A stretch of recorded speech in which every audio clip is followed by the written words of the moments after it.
Hello, नमस्कार. मी ज्योती. माझ्या चॅनलमध्ये तुमचं खूप मनापासून स्वागत आहे मैत्रिणींनो. तर बघा मोंढ्यामधले खाली वर जोड होत असतील किंवा पुढचा भाग किंवा पाठीमागालचा जास्त होत असेल, कमी होत असेल किंवा शोल्डर उतरत असेल, तर या प्रॉब्लेमचं सोल्युशन आज मी घेऊन आलेली आहे. तर व्हिडिओ शेवट पण नक्की बघा. तर खूप उपयोगी आहे. आणि बघा मी सर्व पार्ट मी अस्तरला जोडून घेतलेले आहेत.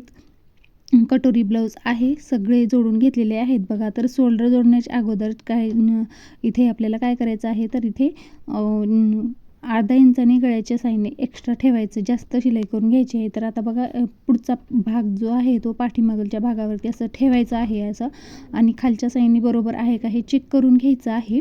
आणि मग नंतर शोल्डर जोडून घ्यायचं आहे. तर शोल्डर जोडते वेळेस गळ्याच्या साईडने अर्धा इंचाने एक्स्ट्रा घ्यायचं, म्हणजे तिरकस शिलाई करून घ्यायची आहे, म्हणजे तर तुमचा शोल्डर उतरणार नाही. आणि पुढचा आणि पाठीमागलचा भाग जर कोणाकोणाचा पुढचा पार्ट कमी होतो आणि पाठीमागचा जास्त होतो, तर अशा पद्धतीने चेक करायचा, म्हणजे व्यवस्थित बरोबर येतं. तर आता इथे आपल्याला शोल्डर जोडून झालेलं आहे. आता इथे मी पायपिंग करून घेते. तर पायपिंगचा व्हिडिओ मी 2 दिवसाखाली टाकलेलाच आहे आपल्या चॅनलवरती. तर तो तुम्ही नक्की जाऊन बघा. तर तुमच्या पायपिंगचं पलटी होणार नाही किंवा धागे निघणार नाही. तर कशा पद्धतीने पायपिंग करायचं हे मी सावकाश पद्धतीने त्या व्हिडिओमध्ये दाखवलेलं आहे. तर या व्हिडिओमध्ये नाही दाखवणार. तर बघा आपण इथे पायपिंग करून घेतल्यानंतर त्याच्या पुढचं काय करायचं, काय काय चेक करून घ्यायचं आहे आपल्याला ब्लाऊज शिवते वेळेस हे दाखवणार आहे. तर व्हिडिओ शेवट पण नक्की बघा. तर आता इथे आपण पायपिंग झाली, अशा पद्धतीने पायपिंग करून घ्यायची आहे. पायपिंग करते वेळेस पण छान सावकाश पद्धतीने करून घ्यायचं आहे. तर बघा इथे आपली पायपिंग झाली. आता झाल्यानंतर आपल्याला चेक करून घ्यायचं आहे की शोल्डर कसा, म्हणजे पाठीमागलचे जे आहेत ना, अशा पद्धतीने बघा. जर ही जे जोड आहेत ना खालतीवरती होऊ नयेत म्हणून अशा पद्धतीने हे चेक करायचं आहे फिटिंगच्या साईडचं. आणि पुढचा भाग खोलगट आहे की नाही किंवा पाठीमागलचा आहे की नाही, कोणता एक्स्ट्राचा जर कपडा असेल तर तो तिथे कट करून घ्यायचा आहे. तर ते भाग बरोबर आहेत का नाही हे आधी सुरुवातीला आपल्याला इथे चेक करून घ्यायचे आहेत. दोन्ही पार्ट्स, पुढचा आणि पाठीमागलचा, अशा पद्धतीने. जर थोडंसं जास्त असेल तर थोडंसं इथे आपल्याला अशा पद्धतीने बघा इथे कट करून घ्यायचं आहे, मी व्हिडिओमध्ये दाखवल्याप्रमाणे.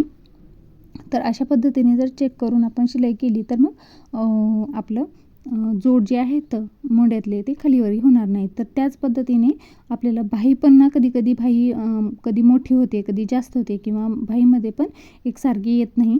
त्यासाठी ते पण चेक करून घ्यायचं आहे आपल्याला इथे व्यवस्थित. आणि जो एक्स्ट्रा थोडासा कपडा असेल तिथे कट करून घ्यायचा आहे व्यवस्थित. तर दोन्ही भाया बरोबर आहेत का नाही हे पण आधी आपल्याला इथे चेक करून घ्यायचे आहेत. कधी काय होतं, शिवते वेळेस आपण तसंच शिवतो आणि एक भाई मोठी आणि एक भाई छोटी होते. त्यासाठी आधी हे भाई जोडण्याच्या अगोदर फिटिंग करण्याच्या अगोदर हे सगळं चेक करून घ्यायचं आहे व्यवस्थित. तर आता बघा कधी काय होतं, पुढचा भाई लावल्यानंतर पुढे किंवा मागे खेचते. तर बघा अशा खेचू नये म्हणून काय करायचं आहे आपल्याला इथे जो मधोमध आहे, मधोमध सेंटर जो आहे भाईचा, तो तिथे मोंढे जे आपण शोल्डर जोडलो आहेत ना तिथे ठेवायचा, बरोबर मध्ये काढायचा आणि तिथूनच सुरुवात करायची आपल्याला. तर आता मला सवय आहे अशा पद्धतीने जॉईंट करायची भाई. तर तुम्ही मधोमध ठेवून तुम्ही तिथून सुरुवात करू शकता. तर अशा पद्धतीने केलेलं आहे मी. तर बघा आपली बाही जोडून झालेली आहे. आणि इथे जे आहे ते बरोबर आहे का नाही मी मापाच्या ब्लाऊजला लावून बघितलेलं आहे. आणि आता इथे आपल्याला डबल टिप देऊन घ्यायची आहे. तर आता इथे डबल टिप दिल्यानंतर त्याच पद्धतीने आपल्याला दुसऱ्या साईडची पण बाही जोडून घ्यायची आहे. खूप सोपी पद्धत आहे मैत्रिणींनो. ही जर तुम्ही ब्लाऊज शिवते वेळेस चेक केलात आणि तर तुमचं ब्लाऊज एकदम परफेक्ट आणि फिटिंग मस्त येणार आहे. तुमच्या ब्लाऊजला कुठेही कस्टमर नाव ठेवणार नाही. तर आता इथे बघा आपल्याला फिटिंग करून घ्यायची आहे. तर त्या आधी काय करायचं आहे, आपल्याला सरळवरतीच ठेवायचं आहे. आता बघा इथे थोडंसं पुढे मागे वाटत होतं मला थोडंसं, म्हणून बघा आता शिवल्यानंतर पण वाटतं कधी शिलाईमध्ये आपल्याला होतं कमी जास्त. तर अशा पद्धतीने थोडासा भाग शिवून घ्यायचा आणि मग ते बरोबर होतं. मग बरोबर झाल्यानंतर आता इथे आपल्याला काय करायचं आहे बघा, अशा पद्धतीने सरळवरतीच एक टिप द्यायची आहे आणि जो थोडासा एक्स्ट्रा कपडा आहे तो इथे कट करून घ्यायचा आहे. आणि आता इथे आपल्याला काय करायचं आहे, पलटी मारून घ्यायचं आहे. आणि आता इथे उलट्या साईडने आता इथे मेन एक दाबटीप देऊन घ्यायची आणि मग मेन फिटिंग करून घ्यायची आहे. तर अशा पद्धतीने जर तुम्ही ब्लाऊज शोल्डर जोडण्याच्या अगोदरपासूनच चेकिंग करत गेलात तर तुमचा ब्लाऊज एकदम परफेक्ट आणि फिनिशिंग पण खूप छान येते. अशा पद्धतीने बघितल्यानंतरच ओळखायला येतं की खूप छान पद्धतीने हा ब्लाऊज आपला फिटिंगमध्ये बसणार आहे. तर बघा, तर तुम्हाला व्हिडिओ जर आवडला असेल तर लाईक करा, शेअर करा आणि चॅनलला सबस्क्राईब करा आणि माझ्या कमेंटमध्ये छान छान कमेंट करा. तर बघा, इथे आता आपलं जोड दाखवते तुम्हाला मोंढ्यातले. खूप छान पद्धतीने दोन्ही बरोबर आलेले आहेत बघा. अशा पद्धतीने आपण जर ब्लाऊज शिवण्याच्या अगोदर म्हणजे शोल्डर वगैरे बाही जोडण्याच्या अगोदर चेक करून जर आपण असे व्यवस्थित तर चेक करून जर शिवल्यानंतर आणि फिटिंगला पण खूप छान येतो. फिनिशिंग पण आपल्या ब्लाऊजची खूप छान आलेली आहे. तर व्हिडिओ आवडल्यास लाईक करा, शेअर करा आणि चॅनलला सबस्क्राईब करा.